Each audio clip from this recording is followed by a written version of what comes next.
Assalamualaikum warahmatullahi wabarakatuh. Saudaraku yang dirahmati Allah, selamat datang kembali di channel Az-Zahra Doa, sumber pengetahuan Islami yang akan memompa semangat dan memenuhi jiwa dengan cahaya ilmu. Saatnya kita berkumpul kembali untuk memperkaya diri dengan pesan-pesan Islami yang akan membimbing kita dalam perjalanan spiritual kita. Hari ini kami membawa topik 6 amalan ringan penghapus dosa masa lalu, yang pasti akan memberikan wawasan dan inspirasi yang tak ternilai.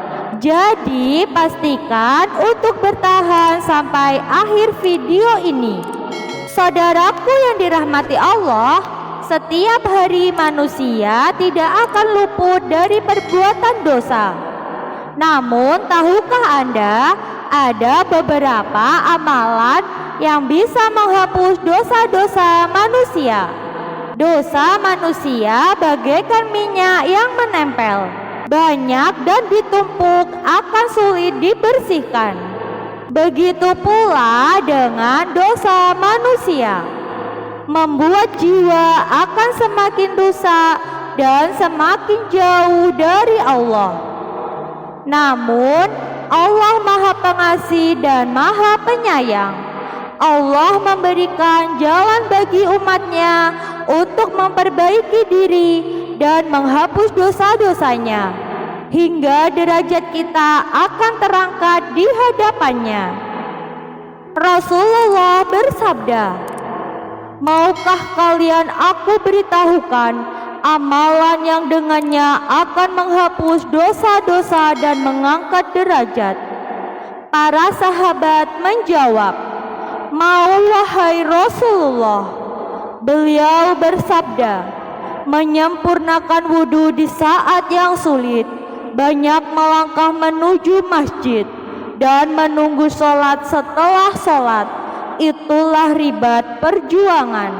Hadis riwayat Muslim. Saudaraku yang dirahmati Allah, dari hadis ini ada 3 jalan untuk memperbaiki diri, menghapus dosa dan mengangkat derajat kita di sisi Allah Subhanahu wa Ta'ala. Amalan penghapus dosa yang pertama yaitu menyempurnakan wudhu di saat yang sulit. Wudhu artinya bersih dan indah. Menyempurnakan wudhu berarti melakukan wudhu yang disertai dengan memperhatikan rukun dan sunnah wudhu. Bila disesuaikan dengan konteks hadis tersebut di atas, saat kita mengantuk dalam keadaan dingin, lalu kita bangun untuk berwudhu pada sepertiga malam untuk melakukan sholat.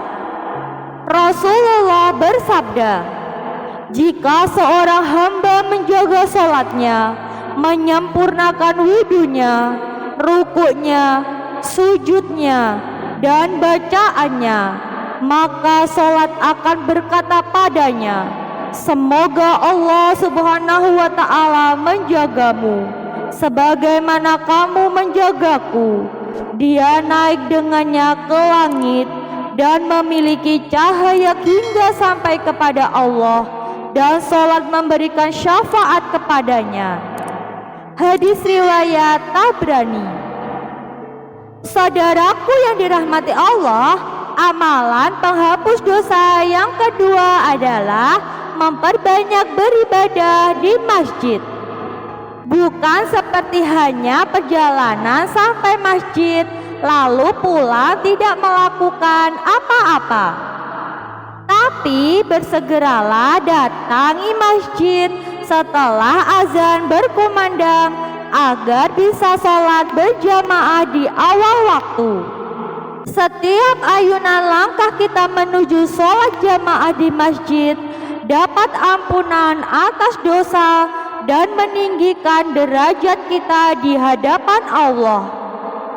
Berjalan menuju rumah Allah dan memakmurkan masjid ini adalah amalan yang mulia. Rasulullah bersabda, barang siapa bersuci di rumahnya, lalu berjamaah ke suatu masjid untuk menunaikan sholat fardu, maka satu langkahnya menghapus dosa dan satu langkah lainnya menaikkan derajatnya. Hadis riwayat Muslim. Amalan penghapus dosa yang ketiga ialah menunggu sholat setelah sholat. Saudaraku yang dirahmati Allah, suatu keutamaan jika kita memiliki waktu luang dan tidak ada kebutuhan di luar masjid dan tetap duduk di dalam masjid sambil menunggu datangnya waktu sholat berikutnya. Amalan tersebut memiliki keuntungan yang besar di sisi Allah. Rasulullah bersabda, barang siapa duduk di masjid dalam rangka menunggu sholat, maka dia terhitung dalam keadaan sholat. Hadis riwayat An-Nasa'i dan Ahmad. Salah satu contoh amalan ini adalah setelah sholat maghrib berjamaah tetap duduk berzikir, berdoa, atau mendengarkan kajian ilmu sampai didirikannya sholat isya. Saudaraku yang dirahmati Allah, amalan penghapus dosa yang keempat yaitu bersedekah. Sebagian kita masih beranggapan bahwa sedekah hanya sekedar pemberian dohir yang mengurangi harta benda. Padahal di dalam syariatnya, sedekah memiliki keutamaan selain janji Allah akan melipat gandakannya baik di dunia maupun di akhirat kelak. Sedekah juga amalan yang menghapuskan dosa. Rasulullah bersabda, sedekah dapat menghapus dosa sebagaimana air yang dapat memadamkan api. Maka sedekah yang dirutinkan akan mempermudah diri kita mendapatkan pengampunan Allah, tentu dibarengi itikad taubat nasuha. Amalan penghapus dosa yang kelima yaitu bersabar pada setiap ujian dan cobaan. Dalam menghadapi ujian dan cobaan ini, Allah tanamkan dalam hati setiap manusia benih-benih sifat keridoan, meyakini bahwa setiap ujian dan cobaan datangnya dari Allah. Saudaraku yang dirahmati Allah, dan bagi siapa yang mampu keluar dari setiap ujian, akan diangkat derajatnya oleh Allah pada kedudukan yang setingkat lebih tinggi, ikhlas dengan takdir yang ditetapkan Allah. Rasulullah bersabda, sesungguhnya apabila aku menguji hamba sahaya yang mukmin lalu ia memujiku atas ujian yang ditimpakan kepadanya, kemudian ia bangkit dari tempat tidurnya dalam keadaan bersih dari dosa seperti hari ibunya melahirkannya, termasuk bila seseorang ditimpa penyakit, yakinlah bahwa penyakit itu adalah perantara Allah untuk menggugurkan dosa-dosa kita.